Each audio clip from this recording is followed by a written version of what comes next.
Okay, hello, this is Sham, Zaman's Comedians Questions with Tommy Wager. Yay! All the way from where?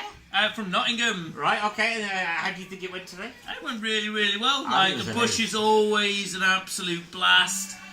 Usually it's absolute pandemonium. First time we've had a set list, so we actually know what the running order is. Usually it's a call your name, ticket in. You look like you enjoyed yourself, so that's a good thing. Okay, why did you get into comedy?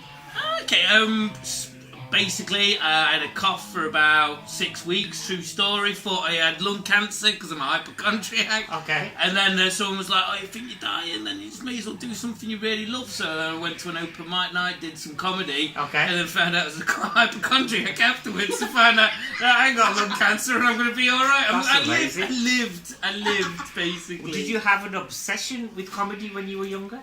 Yeah, I'd say so, definitely. What kind of shows or comedians did you enjoy watching? My stepdad used to watch a lot of the 80s comedians quite a lot, so Bobcat Goldthwait, you know, the guy Zed from Police Academy, I know him very well. Absolutely killed it with him.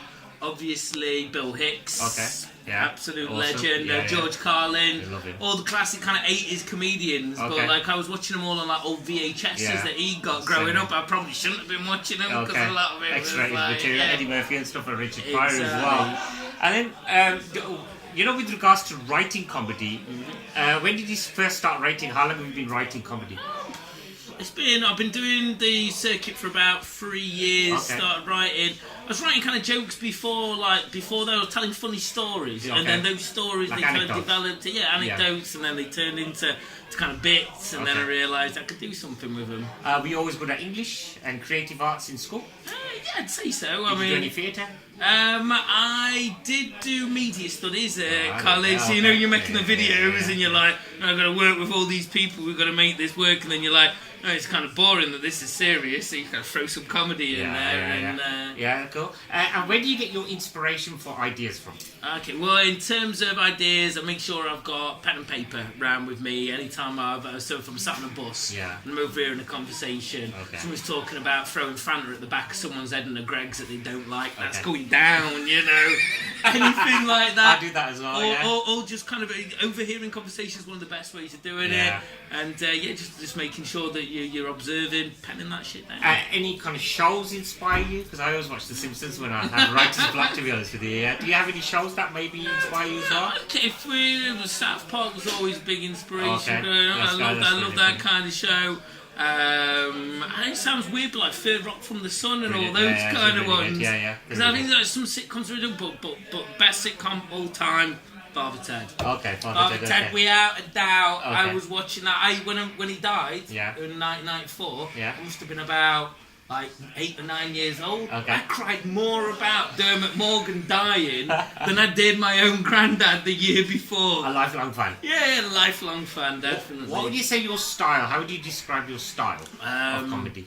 Sporadic. Like I'd say, I do a little bit of punnery, a little bit of but I do really good callbacks. That's what I try and do. So my set's always structured, and I make sure that I'm taking the audience on a journey. But in style wise, I don't know. I'd say Bobcat Goldthwait meets George Carlin. That's a pretty good act, right? And you're really funny. I did see you just there. What's your memory like? Memory, as you can see. I write it on the bottle. You're giving away the magic, So basically, if I'm in the middle of a set and I've got my notes on here, rather than having to look over there, put it on the bottle. If anyone catches me looking at it, I'm like, what's this? Hops. It's made with thing. If it's a bush, then it's like, well, this beer's out of date. But put my jokes on my beer kind of helps. But that's only open mics. And normal ones when it comes to remembering stuff. I think a lot of it just comes down to rehearsing. You've got to rehearse it. Repetition. As much as I try not, I'm a bit vain. I don't mind saying that. So, but rehearsing in the mirror, best tool you got, because essentially that's how you work out how your mannerisms work, your little tells and things like that. So. And where do you hope to get to as an artist? What's your desire? I've started falling in love more. I know it sounds daft, but more on the promotion side. I love bringing comedians to communities that haven't otherwise had a chance to see comedy. And where do you do? What's the name of your night? Often Funny over in Old Fritton, Derbyshire. It's a little room, very tidy, in one of the most beautiful cafe venues called Made at 18. Last Tuesday of the month. As I say, Great gig. I might have opened one of them. You did. First act I ever booked or ever had on. Opened, absolutely destroyed it with Sham Zaman, and it couldn't have gone better. You set the tone, you set the right amount of energy for that room. I'm just glad they'd watched Robocop. Literally, everyone in that town feeds off Robocop. They love it. So that's a monthly gig, isn't it? Yeah, monthly gig. Right. And I was going to say, that's it. Have you got any questions for me, or that's it? Are you doing anything in Edinburgh this year? Maybe I'm planning to go down, maybe do some open spots and just try to get funnier and funnier and funnier. Start drawing now, start doing drawings just to keep stretching it. Try to utilise as much different forms of creative art as possible. So I do songs now as well. Nice. And it's just ongoing. I get bored. Do you get bored of saying the same thing again and again? Definitely. How do you get over that? You try different things out. Like I say, going to character act stuff, and I try different methods. Like you say, different mediums. Yeah. You do the visual stuff. You do the more anecdotal stuff. Yeah. You just chop Just and change it. Keep changing it around. Chop and change it. Have you got finally a message for the future? Tommy Wager. So young Tommy Wager, don't do crack. That set me back quite a bit of time. This is the best thing. But if I would definitely say in terms of if you're coming up in the world, just make sure that you're rehearsing, writing, performing. Rehearse, write, perform. Rehearse, write, perform. Rehearse, write, perform.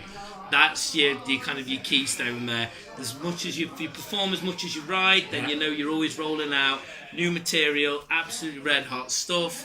And if obviously you're writing, you just got to do it in equal measure on both parts. And don't do crack. And don't do crack. And that's been Tommy Wager, everybody. Yay!